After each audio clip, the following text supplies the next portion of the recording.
بسم الله الرحمن الرحيم الحمد لله رب العالمين والصلاة والسلام على خير خلقه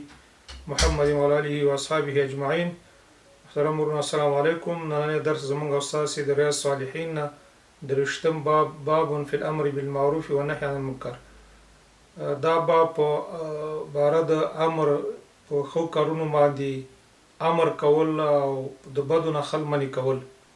په دې کې ډیر زیات آیاتونه دي. موږ او تاسو به صرف یو آیات د قرآن کریم نه راوالو او یو حدیث به راوالو. الله تعالی فرمایي چې اعوذ بالله من الشیطان الرجیم کنتم خیر امة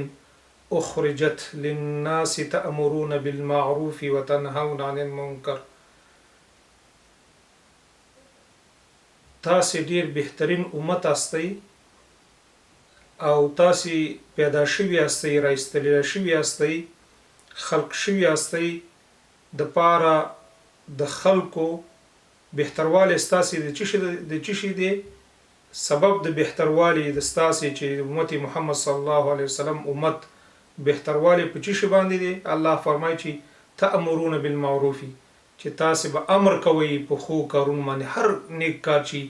کاغه د دنیا او د آخرتي هغه باندې به تاسو امر کوئ، خلکو ته بلاره خوي، خلکو سره کومک کوئ، هغه کې به تعاون کوئ، هغه کې به منډه وخی او که خپل نشي کولای هغه څوک چې دغه کار کوي دغه سره کومک کول عین شی دی یا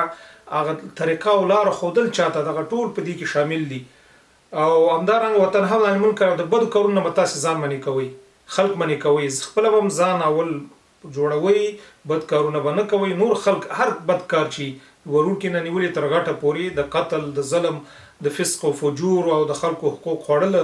او هغه کسان هغه ته امر کوي چې به پرې دی او هغه سره به کومک هم نه کوي په بد کارونو کې، منډه به هم نه وي، چکچکی به وته نه وي، ډله به هم نه غټوي. نو دغه کار که تاسو وکړو بیا به تاسو کامیاب استئ او تاسو به هغه بهتر خلق استئ. او کوم نه کړو نو بیا هغه بهترواله چې دی هغه د تاسو نه بیا الله اخلي. لکه په دې حدیث کې چې اوس واضح معلومیږي د عن حذیفه رضی الله تعالی عنه عن النبي صلى الله عليه وسلم قال والذي نفسي بيده لتأمرن بالمعروف ولتنهون عن المنكر أو ليوشكن الله أن يبعث عليكم عقابا منه ثم تدعونه فلا يستجاب لكم. رسول صلی الله علیه وسلم د قسم خوري چې زما د قسم می په هغه ذات باندې چې زما نفس، زما ساز، زما واک دغه په لاس کې دی چې خامخا به تاسو امر بالمعروف کوئ، په نو نیکو کارونو باندې به تاسو امر کوئ، نیک لارون ته به خلک تاسو را بلئ، نیک کارون کې خلکو سره تاسو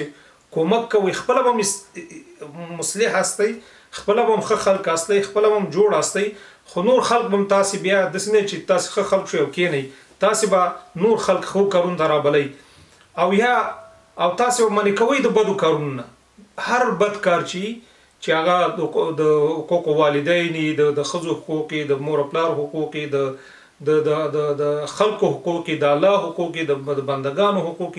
او همدارنګه د هغه چې څوک ظلم کوي، د چانه مال خوري، د یتیم مال خوري، د بیت المال مال خوري، په نه حق د خلکو ویني توي،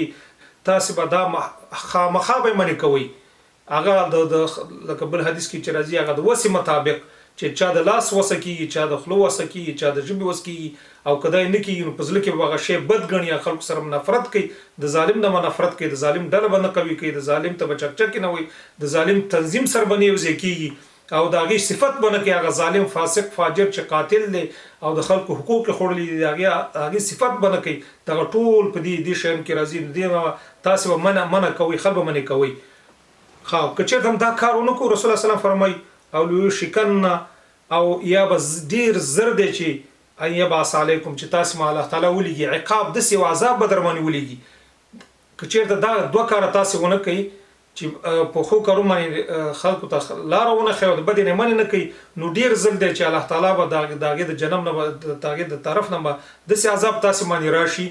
چې بیا به تاسو الله تعالی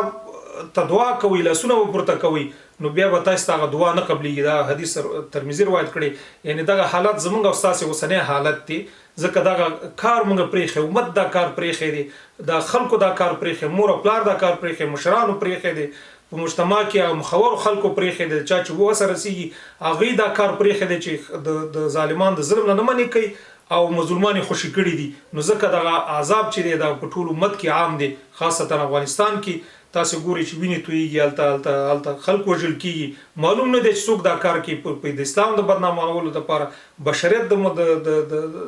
بدنامولو دپاره یعنی چې انسان دا کار نه کوي مسلمان خو پرېږده چې هغه په ناحقه وینې توی کړي هغه ښځه ووژني هغه ماشوم ووژني هغه د چا مدرسه بمبار کړي هغه پوهنتون بمبار کړي هغه